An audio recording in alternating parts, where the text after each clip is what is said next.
Hey guys, it's another day and I'm out here in the yard. I just went down to the shop and got me a big basket. Looks like another storm is coming up. It rained all last night. Remember I told you I had all that squash and stuff out there in the garden? Well, I gotta get it. Because I don't know if I'm going to start canning today, probably not, but maybe tomorrow we'll film it. But right now, before that storm comes up and I get my new dew wet, I better get on down there and get that squash. So come on, get your gloves. I don't have mine. Let's go pick some squash.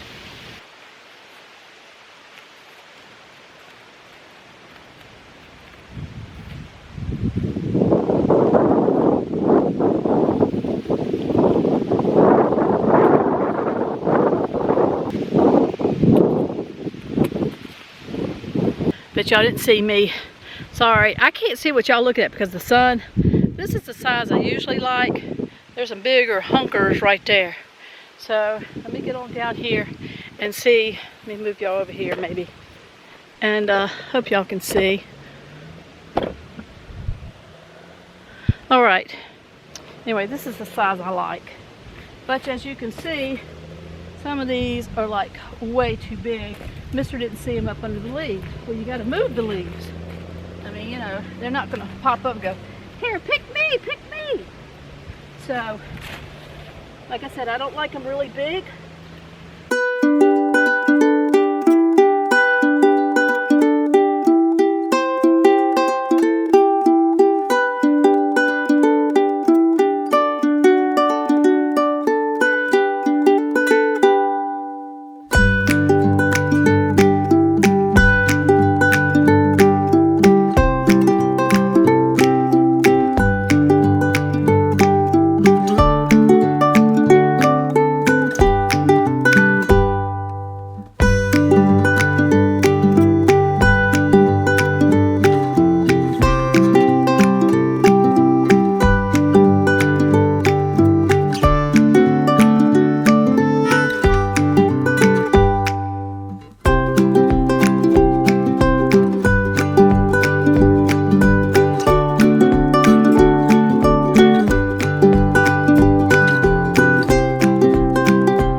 Hey, good morning, y'all.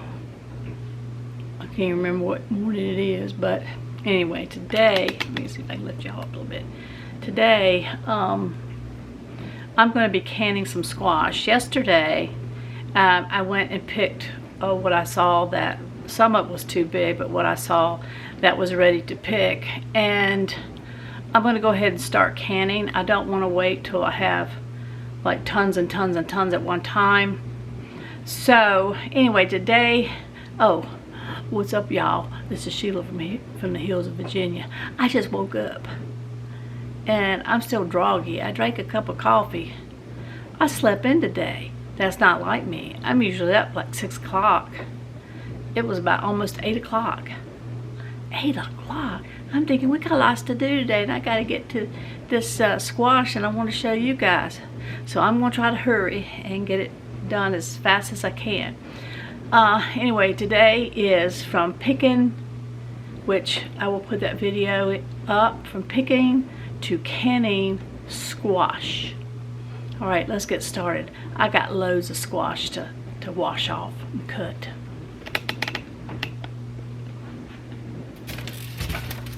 This is what I picked yesterday. These are good size. I like the smaller ones. I don't like when they're hid up under a leaf and they get like ginormous. This was like a twin here. Here's a ginormous one. Look at this one. I don't like when they get like that. That's just way too big for me. All right, let's get to washing these things. What I'm going to do is just wash them off with just tempered water. And I'm going to get that sticky off of them. You know, if you ever pick squash and you get out there and your hands, you feel like you got little needles and stuff on your hands and your arms and everything. I don't know why they got to make it where you got these little sticky things on them. Like little pins. Well, we want to get them clean, get the dirt off of them, and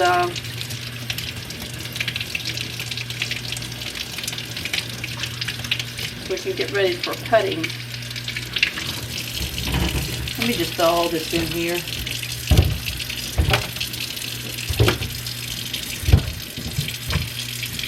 I don't know how many jars I will get today, but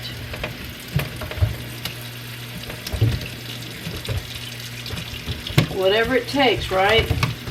This is our groceries from our garden.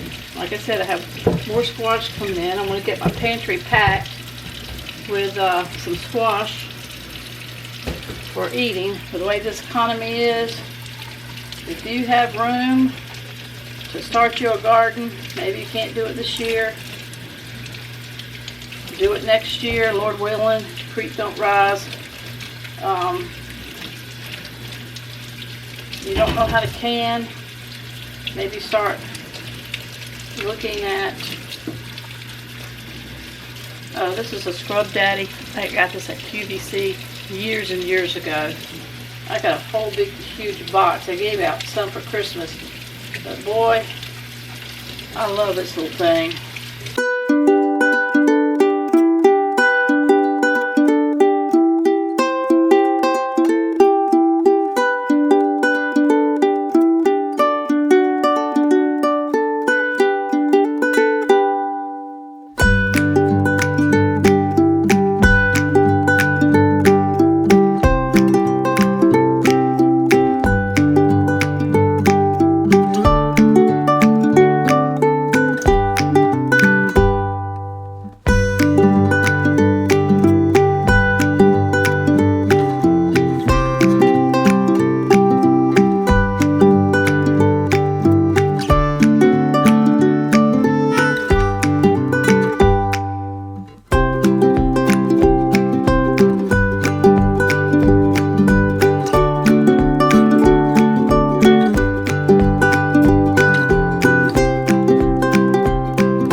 We've got the squash all washed up. Now there's going to be some things like on the end that I didn't get off. I'm going to cut that off. So I'm going to cut mine in chunks to go in my jars. So here's my squash that I've already washed. I've got a bowl. But once I cut them, I'm going to put them in that bowl. Got my handy dandy trash can right there. So what you do, you cut off both ends. You're going to cut it down the middle like this, and then we're going to cut half of the half. So we do this like this. Just finds that when you cut them in chunks, that they go into your jars a lot better. They pack in there better instead of cutting them in the round ones.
I got all the squash cut up, and you can see they're all in chunks. And so the next thing that I'm going to do is I've got to wait for the jars to get out of the dishwasher. I always sterilize my jars because we have them down in the shed, and I just like, I don't know, I'm just, even if it's a new box, I still do it. But anywho, I'm going to wait on those. Those should be done momentarily. And then we'll put them in the canning jars and see how many quarts we get out of this. Alright, so we got the squash all cut up in chunks. My next thing that I'm going to do into clean quart jars, they're cold, they're not hot jars. We're doing a cold pack today. And so anyway, the jars are, like I said, are just room temperature. So now I'm going to start putting the squash in the jars.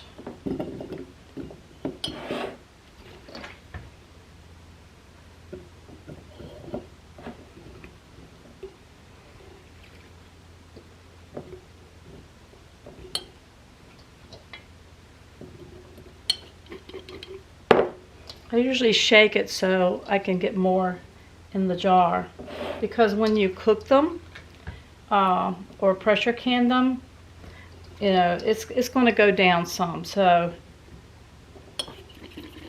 I just try to get them good and pressed in there.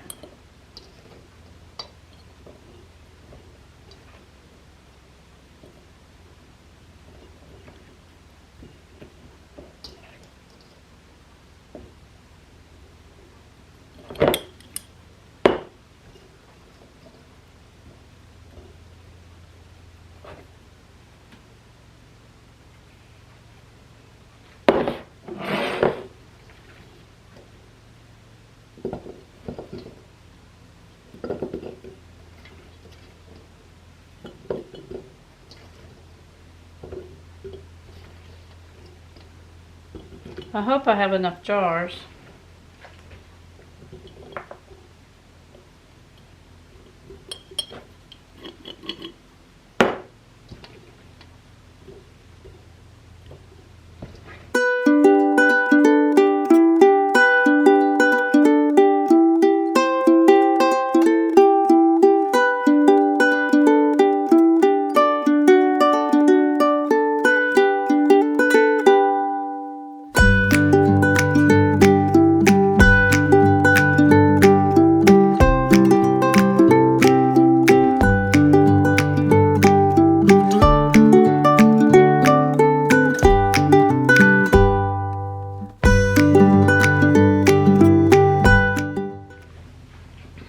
The next thing, since these are all done, I got 9 quarts so far.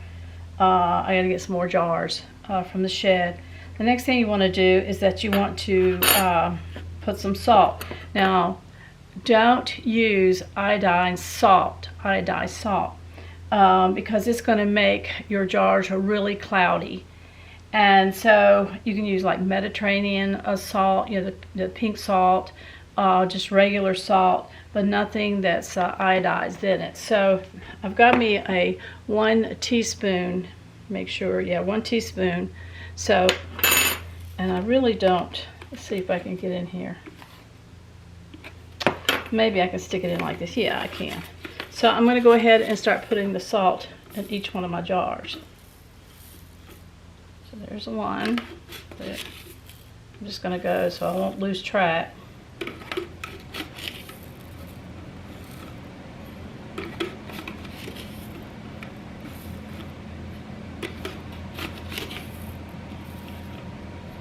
Some people say it's for preserving, put the salt in there. Some say it's just to give it a little bit of taste.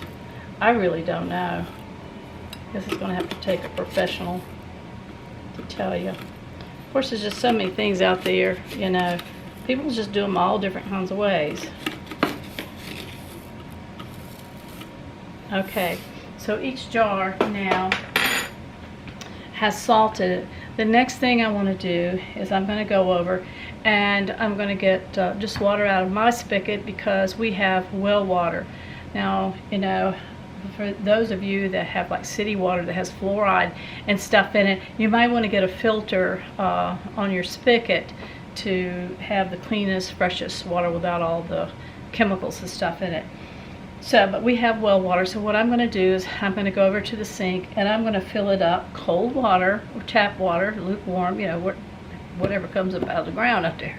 So I'm going to fill it up to about 1/4 of an inch to the top, and then I'm going to come back here and I'm going to clean off the tops of each and every one of them in case any seeds, in case any salt or anything is at the top, because we want to make sure that they seal properly instead of having a little granular there that kind of makes a little space in between the jar and the rubber lid, and then, you know, it's kind of like all in vain, so to speak. So that's one of the most important things as well, is to make sure that you get these lids cleaned off, and you can just use a dry paper towel or a dry cloth. So let's go over to the sink and let me go ahead and start filling these jars up with water. Alright, so I'm going to go ahead and start. It's not hot water, it's just regular tap water. I want to say lukewarm, it's not even warm. So I'm going to fill these up to about 1/4 of an inch from the top.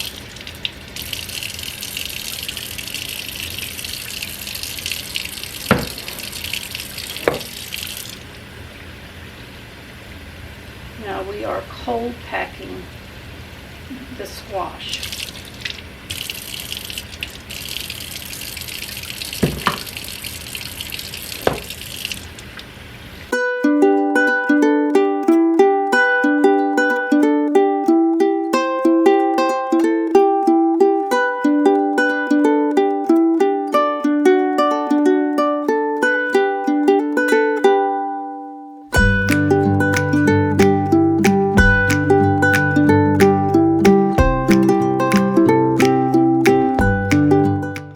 So all the jars are filled with water now. So what I'm going to do is I'm going to take this like a cake thing you put icing on. I can't think what it is, spatula, I guess. But I'm going to use this other end, the rubber part. Of course, it's all rubber, but I don't put anything. I don't want to scratch my jars up using a regular knife. So what we're going to try to do is get out the air bubbles. And sometimes, if you can see me do this, sometimes you can see bubbles coming up to the top. There it goes. And then a lot of times you have to be careful. I'll pop it at the bottom, which also loosens up the bubbles.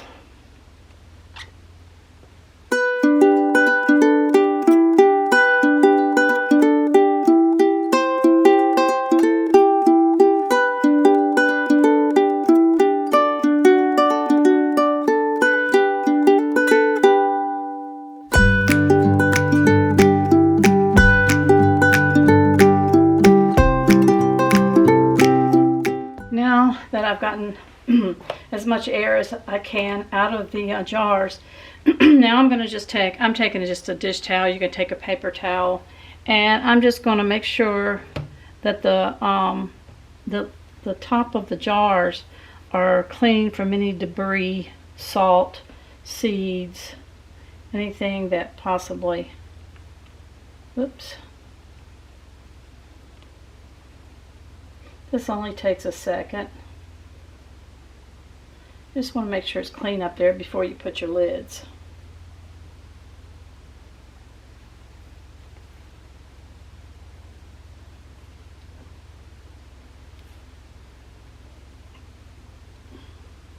Now the next thing that I'm going to do is that I'm not even heating up my lids. A lot of people heat their lids up, but it's going to get hot in that pressure cooker. Believe me, it's going to seal if I've gotten everything off here, if I've done everything correctly. So I'm just going to put the lids on them. Some people do it one at a time, but I'm just going to go ahead and get these placed on here.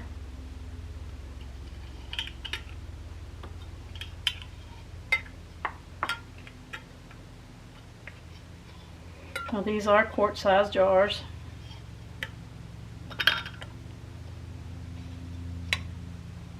Alright, next I'm going to take my bands, and then, now when I put them on here, I'm not going to go crank it really down like tight. I'm just going to do it finger tight.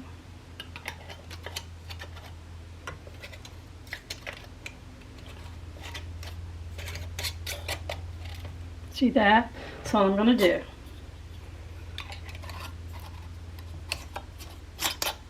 Oops. Sometimes I'm not holding my mouth right when I'm putting these on. And I think that I had bought some bands as well that just, I don't know. Uh-oh, guess what? I gotta wash that off. It just would not fit on the jars correctly. This might be one of them.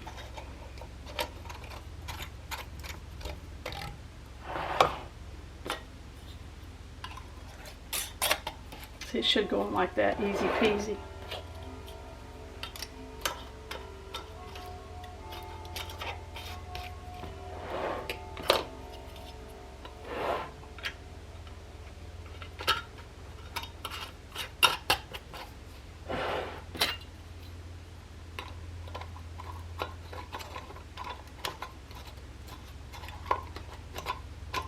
This might be one of those bands. Just doesn't go on there correctly. Let me try another one to see. These newer bands that I bought, like I said,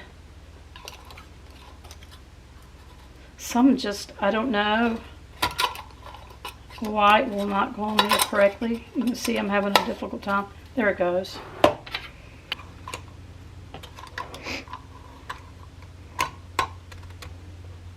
Okay, so now I've got all the bands on my jars now.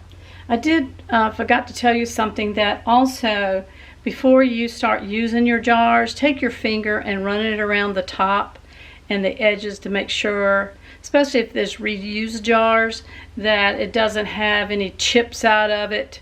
If it feels like it's really rough, you might want to go ahead and get rid of that jar, because it will not will not get the pressure that it needs because of the opening with the crack, and they might bust your jar. So you want to make sure of that. Now, my pressure cooker can only hold 7 quarts.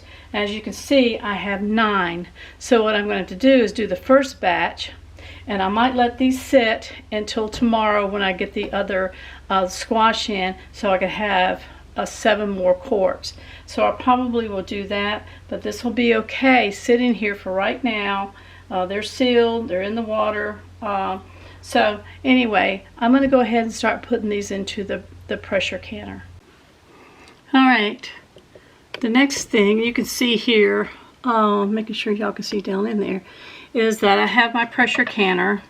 I've got the little thing, I don't know what you call that. Anyway, keeps from the jars hitting the bottom of the pressure canner, and you definitely want this in there. Now I'm going to, it's a cold pressure canner. So now I'm going to take my cold jars and I'm going to put them down here. Like so. Remember, I said I can only get 9 quarts.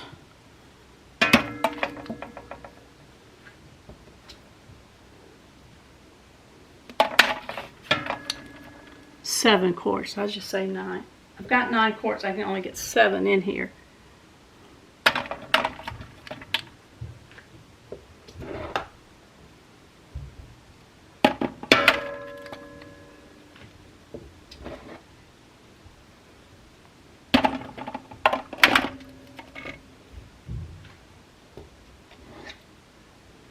All right. Now the next thing that I want to do is I want to put my water in, and I'm only going to put it in here till it's kind of halfway up on the jars, or a little less. And it's cold water.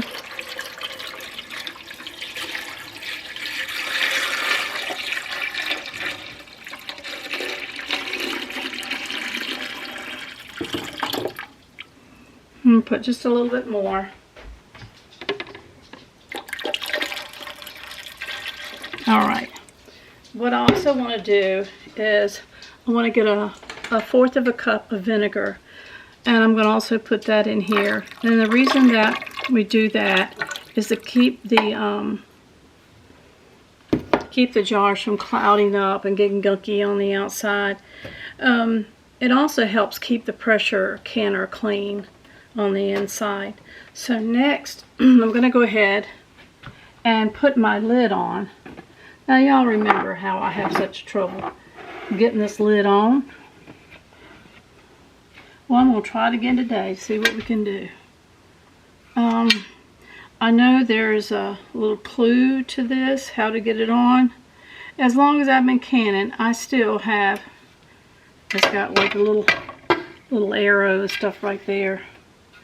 And it's got like a little arrow over here. I don't know if y'all can see that or not. Anyway, so I did it the first time. Yay. Okay, now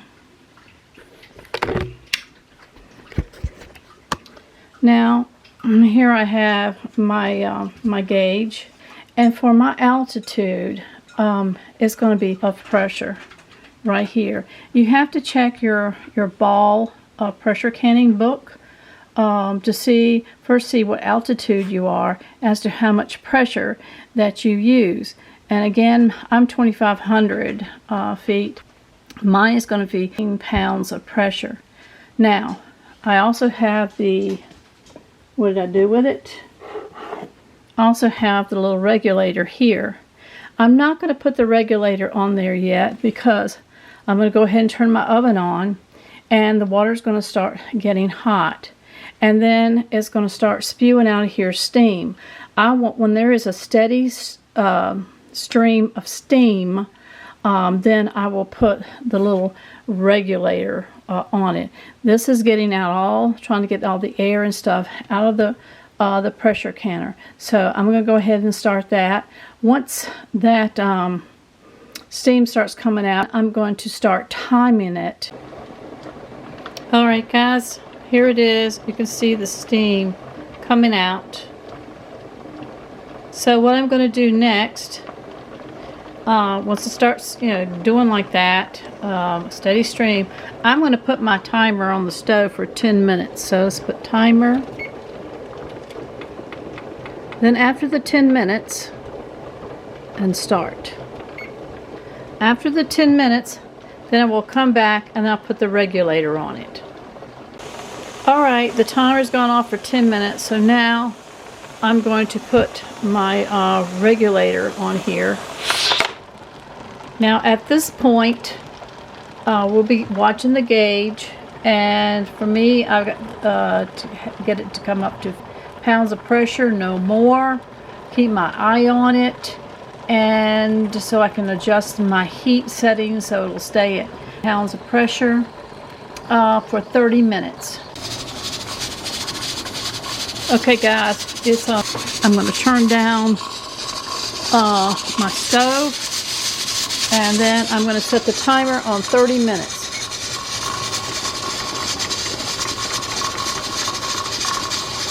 I've set my timer on 30 minutes. So now I'm just going to keep my eye on the gauge. Alright, here it is, the 7 quarts. And I'm looking at it like this one, the water's kind of gone down. I don't know if I didn't pack it enough, I don't know. But we're waiting. I just took them out. You can see where it's still bubbling because it's hot. So as it cools, hopefully we'll start hearing some pinging on the top here that the lids will seal. Once they've sealed, cooled down, I'm going to wash them off and take the bands off of them, and then write the date and what these are. Of course, you can look at it and tell what it is, but we still do it.